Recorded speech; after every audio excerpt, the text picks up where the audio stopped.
A very good day to all. Today we are going to start the second section of Chapter 2 with the topic of simulation of heat exchanger. The lesson outcomes of this topic include able to simulate the heat exchanger using two important models. One is heater, the other one is a more rigorous model. We call it heat X model. Second outcome is you should be able to design the heat exchanger using heat X model. And upon the completion of this topic, you should be able to use the sensitivity analysis in the heat exchanger model as well. There are some recommended readings for you on the topic of heat exchanger design. So these books include Paris Handbook and the books authored by Incorpora and Tevick, as well as Cozen and Richardson, together with Jean Coplis. So these are the available heat exchanger block in X-Men Plus. So we have heater, heat X, and also M heat X. So we'll be focusing on heater and also heat X only. So what are the differences between heater and heat X? So if you look at the description for heater is just a very basic model for you to get the simple energy balance calculation, and it requires only one process stream, meaning it required only the specification of one process stream, while heat X is a more comprehensive or more rigorous model that used to calculate energy balance, pressure drop, heat exchanger area, velocities. You can calculate more or generate more data from heat X, but in order to perform the simulation using heat X, you need two process streams, the hot stream and also the cold stream, to be included in the simulation file before you can perform the simulation. So this block also can be used to design your heat exchanger. For example, to estimate the tube size, the shell size, and etc. A little bit detail about heat X. Heater is relatively simple. We can go through it when we go through the exercise later on. But in heat X, you have to put the specification under the setup section. So under B1, B1 is referring to the heat X in this case, and we have the setup tab over here for you to put in the specification for the heat X. Okay, what are the specifications that we can put in? These are some of the options, but typically we will use the first one, or I think typically we will use only the first one, meaning we are going to specify the outlet temperature of one of the stream, either the cold stream or the hot stream. Hot stream over here is referring to the heating medium, okay, while cold stream over here is referring to the cooling medium.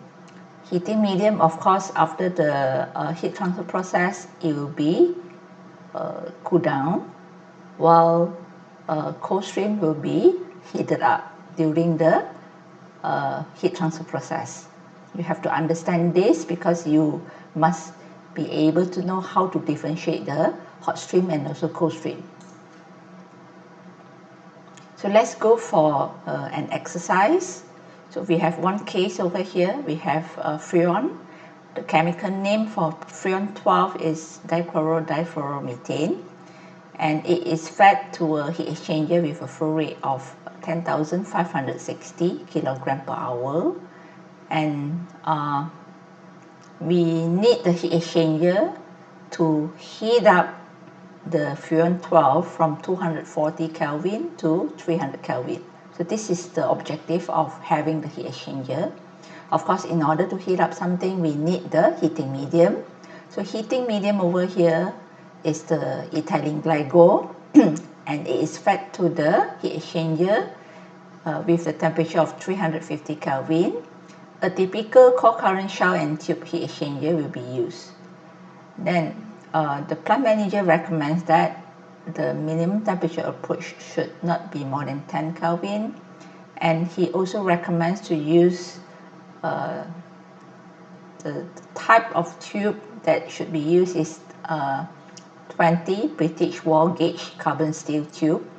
So this is a type of tube based on the standard. The standard is British wall gauge, and the pressure drop across the shell and tube should not be more than 10 psig or equivalent to 0.67 atmosphere.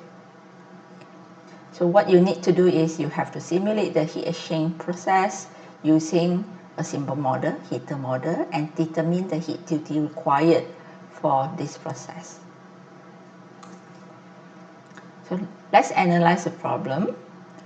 So as I mentioned to you, the purpose of the heat exchange process is to heat up the Freon 12 from 240 Kelvin to 300 Kelvin.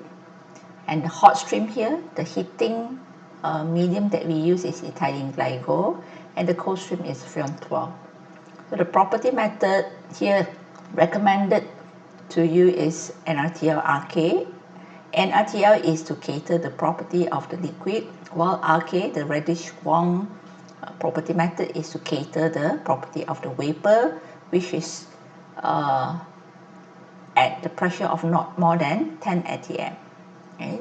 The model here, of course, based on the question, you are asked to use heater, so choose heater. So if you choose heater, then only 1 feet information is required, and the minimum temperature approach you cannot include in the simulation. There's no space for you, or there's no setup for you to include the minimum temperature approach. So just leave it. So this is a schematic diagram of the process description just now. Okay, we have this is a heat exchanger, the block heat exchanger. Then we have inlet of the cold stream.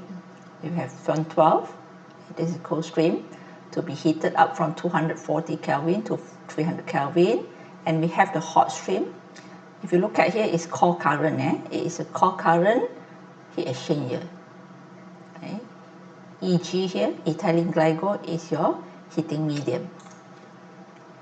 So let's move. As usual, you have to create the blank simulation and then list down all the components. So very simple process. We have only 2 components in your heat transfer process. One is the cold stream, the Freon 12. We call it dichloro-difluoromethane, the chemical name. And the second one is ethylene glycol. So good practice, always include the component name before you change the component ID accordingly. So if you don't know where to go or which page to go next, just click the next button over here after you have included the components into the list. Okay, now if you go to the second step, of course you have to include the property method. So as recommended, you have to use NRTL-RK.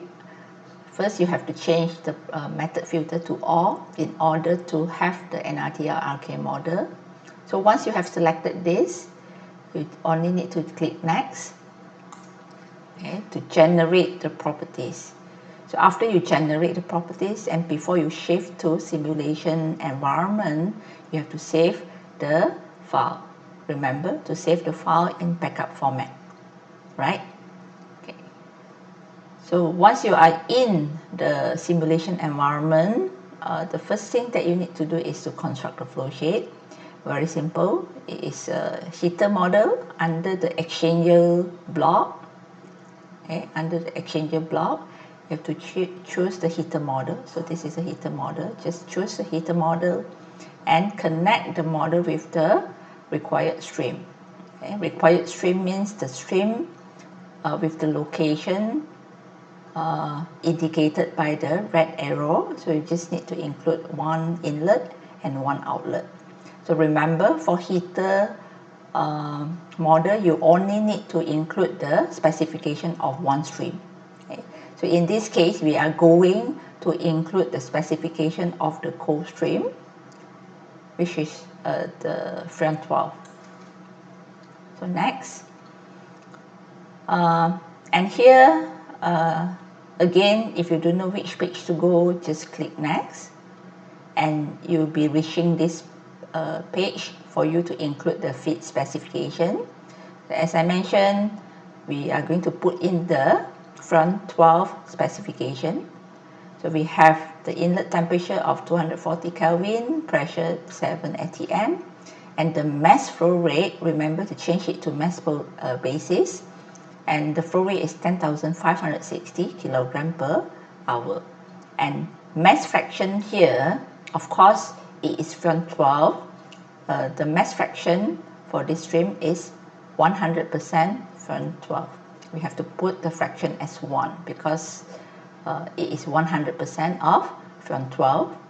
Okay.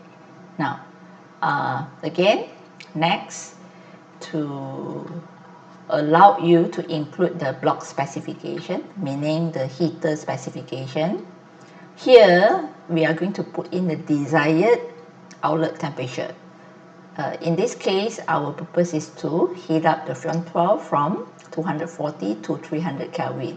So the discharge temperature should be given here under the block specification, under the section of temperature, 300 Kelvin, and the pressure drop is 0.67 atm, minus here is to indicate it is pressure drop. So if your pressure is a positive number, that is the pressure of the heater. Okay. If your pressure is 0 or negative number, then it indicates pressure drop. So in this case, we are given pressure drop, so we put minus 0.67 atm.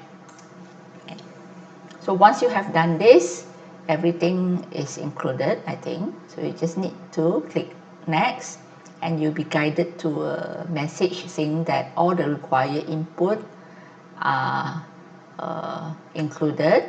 You just need to run the simulation, and then you check the result. So you are asked to determine the heat duty required for this heating process. Okay. Once you have get the result without error, so results available here without error, you can go to the block section. Under the navigation pane here, you have block section. Go to results. Here is the place for you to check the heat duty. So we have heat duty and net duty is the same.